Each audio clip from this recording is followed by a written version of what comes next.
Hi guys! So, another day, another watch me again. Dumating na yung parcel natin from Huawei.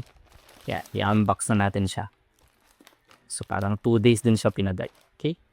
So, kailangan natin ating rusty cutter.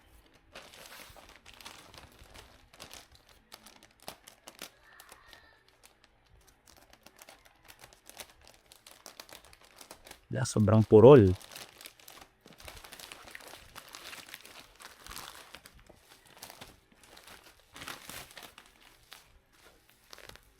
Okay.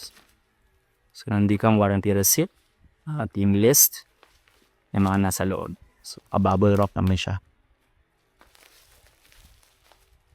Open na natin. Open na natin.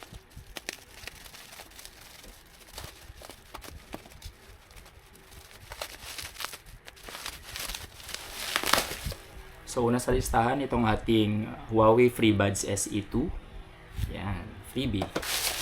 At ang ating second freebie ay ang stainless steel thermos. So, yan siya. Mamaya natin siya i-open. And last but not the least, syempre, di ba?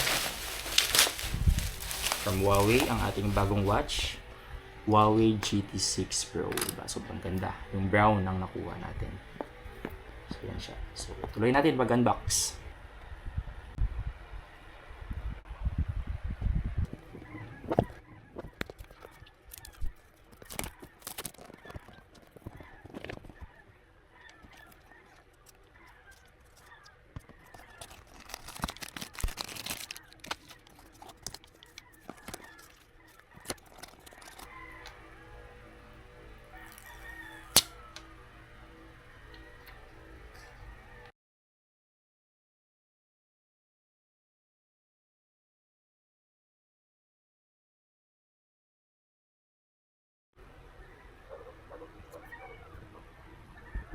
So that's it for the unboxing of our Huawei Watch GT6 Pro.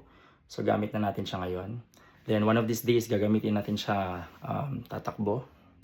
At tignan natin kung mas accurate ba siya kesa sa Apple Watch. Then ipoprove din natin kung kaya ba talaga niya ng 21 days. So yun ang claim ni Huawei. 21 days daw nagtatagal yung watch. So peace out. Bye!